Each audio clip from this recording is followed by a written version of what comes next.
Hai murid-murid, selamat datang ke kelas Bahasa Melayu Cikgu Yus. Pada minggu ini, kita akan mempelajari tentang tajuk ragam ayat. Mula-mula, murid kena tahu apa itu ayat. Ayat ialah satu susunan perkataan yang terdiri daripada subjek dan juga predikat. Apa itu subjek? Subjek ialah perkara yang diceritakan. Apa itu predikat? Predikat ialah cerita berkenaan perkara itu iaitu subjek. Oleh itu, ayat mestilah terdiri daripada susunan sekelompok perkataan yang membawa maksud serta makna yang lengkap dan sempurna. Seterusnya, kita akan lihat apa itu ragam ayat. Baik, terdapat 4 jenis ragam ayat dalam bahasa Melayu, iaitu yang pertama ayat penyata, yang kedua ayat tanya, ketiga ayat perintah dan yang keempat ayat seruan. Okey, kita akan perincikan tentang ayat penyata. Apa itu ayat penyata? Ayat penyata ialah ayat yang menceritakan sesuatu hal ataupun memberitahu tentang sesuatu hal. Contohnya, saya akan ke Ipoh pada petang nanti. Encik Afif, guru sains. Adik saya sedang bermain layang-layang. Yang kedua adalah ayat tanya. Ayat tanya ialah ayat yang bertujuan untuk menanyakan sesuatu perkara, tempat, benda, manusia, binatang dan sebagainya.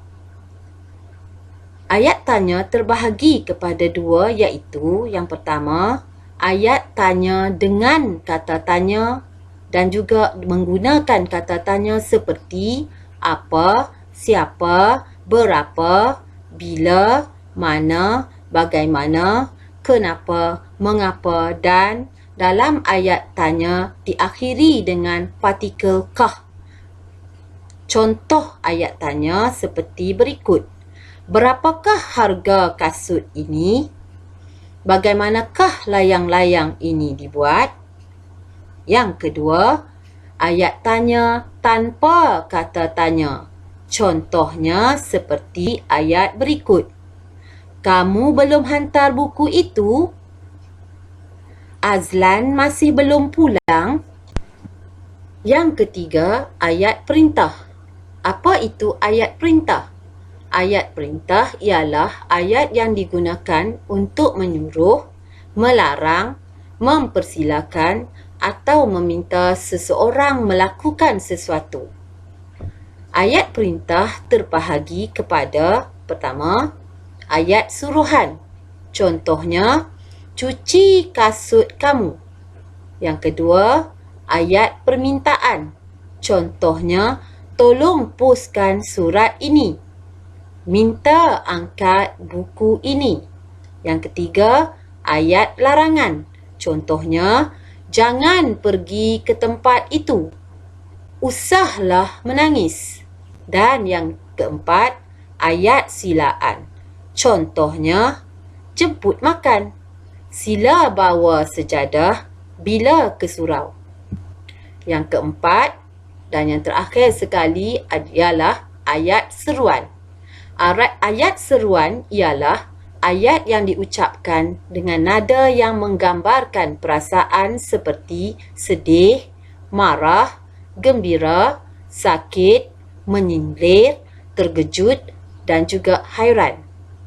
Ayat seruan menggunakan kata seperti ah, oh, amboi, aduh, aduhai, cis, wah, wahai, hai, alahai dan lain-lain lagi. Kata seru hendaklah diletakkan di pangkal ayat, manakala di akhir ayat pula diletakkan tanda seru.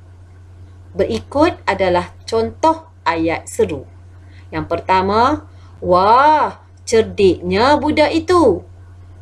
Aduh, sakitnya kakiku. Amboi, comelnya bayi awak. Semoga dengan penerangan cikgu yang serba ringkas itu tadi dapat membantu murid-murid untuk mengenali jenis-jenis ayat. Cikgu amat berharap agar murid-murid dapat mengaplikasikannya dengan betul dalam penulisan nanti. Okey, sekian. Terima kasih. Selamat belajar. Jumpa lagi dalam kelas cikgu yang berikutnya. Bye.